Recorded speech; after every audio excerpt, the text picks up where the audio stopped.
आज राजश्री शाहू महाराज यांची जयंती, राजश्री शाहू महाराज जयंती निमित्त मी आमच्या तमाम कर्मचाऱ्यांच्या वतीने त्यांना विनम्र अभिवादन करतो, त्यांना कोटी कोटी प्रणाम करतो। आज बारामती नगर परिषदेमध्ये एक दिवसीय धरणे आंदोलन आयोजित करण्यात आले होते। त्या धरणे आंदोलनाचं निवेदन माननीय मुख्य अधिकारी यांना सादर करून त्याच्या प्रती माननीय मुख्यमंत्री, उपमुख्यमंत्री, विभागीय आयुक्त, कलेक्टर व शासन स्तरावरचे जे वरिष्ठ अधिकारी आहेत त्या सर्वांना सादर करण्यात आलं होतं। आमच्या प्रमुख मागण्या अशा होत्या की वारसा हक्क हा सरसकट लागू झाला पाहिजे। गेले 1.5 वर्षापासून वारसा हक्क हा प्रलंबित होता। औरंगाबाद खंडपीठामध्ये त्याची याचिका दाखल होती। त्यामधून फक्त एससी मधील जे काय ज्या ठराविक जाती आहेत त्या जातींचा फक्त स्टे उठवला आणि बाकीच्या इतर जातींवर तो स्टे तसाच कायम ठेवण्यात आला होता।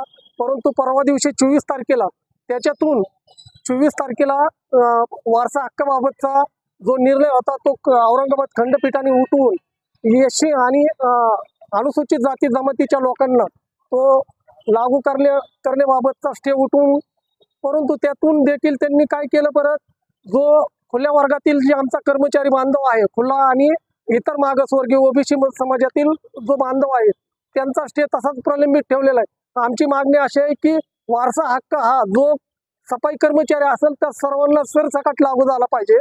दुसरी गोष्ट आमची महत्त्वाची, जो आमचं 1993 पूर्वीचा जो वारसा हक्काबाबतचे ज्या काय प्रलंबित मागण्या आहेत ते 80 ते 85 कर्मचारी आमच्या बारामती नगरपालिकेमधील आहेत, तर त्यांच्या बाबतीतचा तो निर्णय शासन स्तरावर तातडीने व्हावा। दुसरी गोष्ट, 2005 नंतर जे कर्मचारी आमचे लागलेले म्हणजे नोकरीला लागलेले आहेत परंतु त्यांना पेन्शन योजना लागू नाही, तर ती जुन्या पेन्शन प्रमाणे त्यांना पण पेन्शन योजना लागू हवी। चौथी गोष्ट आमची अशी आहे की जे कर्मचारी आमचे आहे कर्मचारी बांधव आहेत, सरसकट कर्मचारी बांधव आहेत, त्यांना वैद्यकीय विमा लागू व्हावा। मुख्य अधिकारी यांच्या बरोबर चर्चा केल्यानंतर त्यांनी सांगितलं की फक्त जो कर्मचारी आहे त्यांनाच वैद्यकीय विमा लागू होईल, परंतु जे कुटुंबातील लोक आहेत त्यांना लागू होणार नाही असं त्यांनी आश्वासन आम्हाला हे केलं। परंतु आमची मागणी अशी आहे की जर केलं वैद्यकीय विमा तर सरसकट कुटुंबातील व्यक्तींना पण त्याचा लाभ मिळावा अशी आमची मागणी आहे। त्याचबरोबर शासन स्तरावर 10, 20 आणि 30 या कालावधी पूर्ण झालेल्या कर्मचाऱ्यांना आश्वासित प्रगती योजनाचा लाभ मिळावा अशी आमची एक मागणी आहे।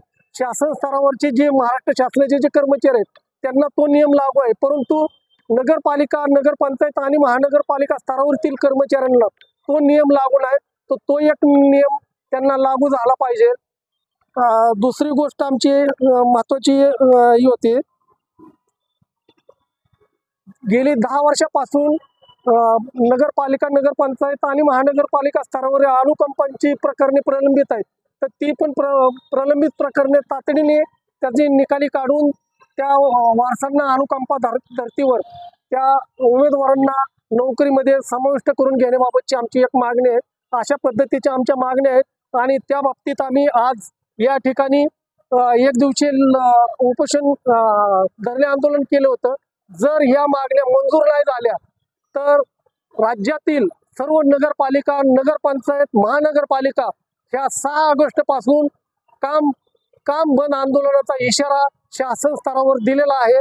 जर मागण्या मंजूर नाही झाल्या, या अधिवेशनामध्ये जर मंजूर नाही झाल्या तर 6 ऑगस्ट पासून राज्यातल्या सर्व नगरपालिका बंद असणार आहेत। याची आम्ही मुख्यमंत्री, उपमुख्यमंत्री, प्रधान सचिव, कलेक्टर, विभागीय आयुक्त यांना त्या बाबतीतचे निवेदन आम्ही त्यांना दिलेलं आहे आणि ह्या गोष्टीकडे त्यांनी लक्ष वेधण्यासाठी या एक दिवसीय धरणे आंदोलनाचं आज आयोजन करण्यात आलं होतं आणि या आमच्या तमाम कर्मचाऱ्यांच्या मागण्या लवकरात लवकर मंजूर व्हाव्यात अशी आमची अपेक्षा आहे।